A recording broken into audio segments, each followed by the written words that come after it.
सभी को जय मसीह की। मैं परमेश्वर का धन्यवाद देता हूँ कि परमेश्वर ने फिर एक मौका दिया है ताकि हम परमेश्वर के जीवित वचन को आपके बीच में साझा करने।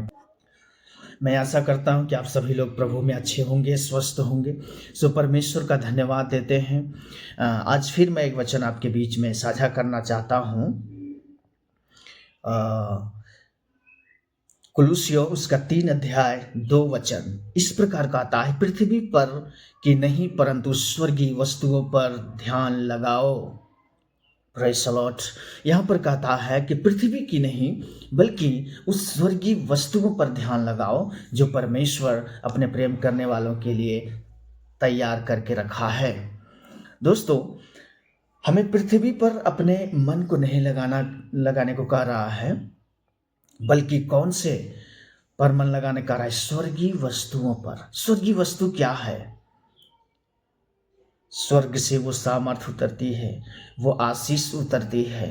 उसके लिए कह रहा है कि उस पर मन लगाओ, उस स्वर्गीय राज्य पर मन लगाओ, उस स्वर्ग जाने के लिए तैयारी करो जो परमेश्वर हमारे और आपके लिए तैयार करके रखा है। प्रभु यीशु मसीह यूहन्ना में अगर आप पढ़ेंगे 14 अध्याय में, तो वहाँ कहते हैं कि मैं जा रहा हूँ तुम्हारे लिए जगह तैयार करने के लिए।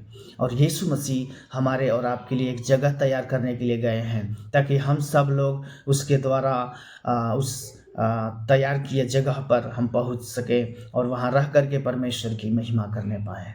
दोस्तों, हमारा मन जो है वो स्वर्गीय वस्तुओं पर लगना चाहिए, न कि संसार की वस्तुओं पर। संसार में बहुत से लोग हैं सिर्फ पैसे कमाने के पीछे भागते हैं, सुबह से लेके शाम तक सिर्फ पैसा पैसा पैसा उनके मन में चलता रहता है कि हम कितना पैसा कमा लें। और उस पैसे को कमाने के लिए लोग अलग अलग तरीके अपनाते हैं। कोई चोरी करता है, कोई बेईमानी करता है, कोई किसी की मर्डर कर दे रहा है, कोई गलत राह पर चल रहा है। मतलब कई प्रकार के ऐसे माध्यम को अपना रहा है व्यक्ति जो सही नहीं है। दोस्तों, पैसे कमाना कोई बुरी बात नहीं है, लेकिन पैसे आपका ईमानदारी का होना चाहिए। पैसा आपका सही से कमाना चाहिए, कोई गलत काम करके नहीं, क्योंकि वो गलत काम करने वाला व्यक्ति परमेश्वर के लिए फिर सही नहीं माना जाता है। इसलिए यहाँ पर कहता है कि पृथ्वी पर की नहीं परंतु स्वर्गीय वस्तुओं पर मन लगाओ। लोग सोचते हैं कि मैं कितना बड़ा घर बना लूँ, कितना महंगी गाड़ियाँ खरीद लूँ, अच्छे अच्छे खूब महंगे महंगे कपड़े खरीद लूँ और अच्छे भोजन कर लूँ। इसके पीछे अपना मन लगा के चलते रहते हैं और उनके मन में सुबह से शाम तक यही चलता है कि हम कैसे बड़ा व्यक्ति बन जाएं। लोग बड़ा बनने के लिए बहुत सारे तरीके अपना लेते हैं दोस्तों, जो गलत है। कुछ लोग बड़ा बनने के चक्कर में अपने आप को परमेश्वर से दूर ले जाते हैं। इसलिए परमेश्वर के दास एक बात कहते हैं कि प्रभु, मुझे इतना गरीब ना बना कि मैं तुझसे दूर चला जाऊं, या इतना अमीर भी न बना कि मैं तुझे भूल जाऊं। दोस्तों, हमें चाहिए कि हम परमेश्वर के अनुग्रह के अनुसार, परमेश्वर की इच्छा के अनुसार हम आगे बढ़ें। प्रतिदिन परमेश्वर की इच्छा को हमारे जीवन में जानना बहुत ज़रूरी है। परमेश्वर की इच्छा को आप कैसे जान सकते हैं? परमेश्वर कुछ बातों से आपसे बातें करता है।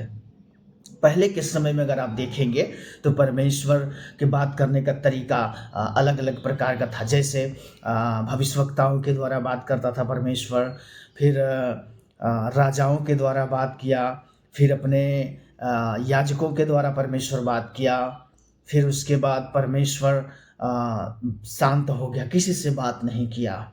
फिर हम देखते हैं मलाकी और मत्ती के बीच में काफ़ी गैप हो गया, लगभग 400 साल परमेश्वर किसी से बात नहीं किया। उसके बाद यीशु मसीह का अवतार होता है। यीशु मसीह फिर आते हैं, आने के बाद वो जो है लोगों को बताने लगते हैं परमेश्वर के राज्य के बारे में। और हम देखते हैं कि यीशु मसीह साफ कहते हैं कि तुम पिता की इच्छा को पूरा करो, जो पिता चाहता है।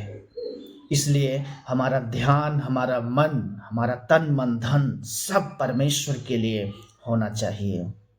जो परमेश्वर के इच्छा के अनुसार चलते हैं, परमेश्वर उन्हें बहुत बड़ी आशीष और बरकत देते हैं दोस्तों।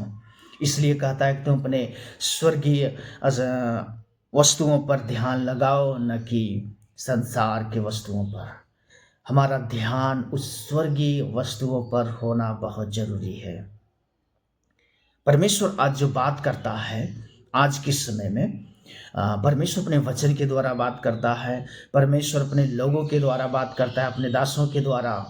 परमेश्वर आपसे दर्शन स्वप्न के द्वारा बात करता है। इसलिए आप उसकी बातों को समझें, उसकी इच्छाओं को समझें कि परमेश्वर आपसे क्या कहना चाहता है, परमेश्वर क्या बात करना चाहता है आपसे। दोस्तों, इस चीज़ को आप ज़रूर समझें। परमेश्वर आप सभी को आशीष और बरकत दे। Thank you so much. परमेश्वर इस वचन के द्वारा अगर आपको आशीषित किया है तो आप ज़रूर कम से कम 2 लोगों तक यह बात शेयर करें, ताकि वो लोग भी आशीषित होने पाएँ। और अगर वीडियो अच्छी लगी तो एक प्यारा सा कमेंट करें और हमारे पेज को फॉलो करें, हमारे चैनल को सब्सक्राइब करें। Thank you so much. परमेश्वर आप सभी को आशीष और बरकत दे।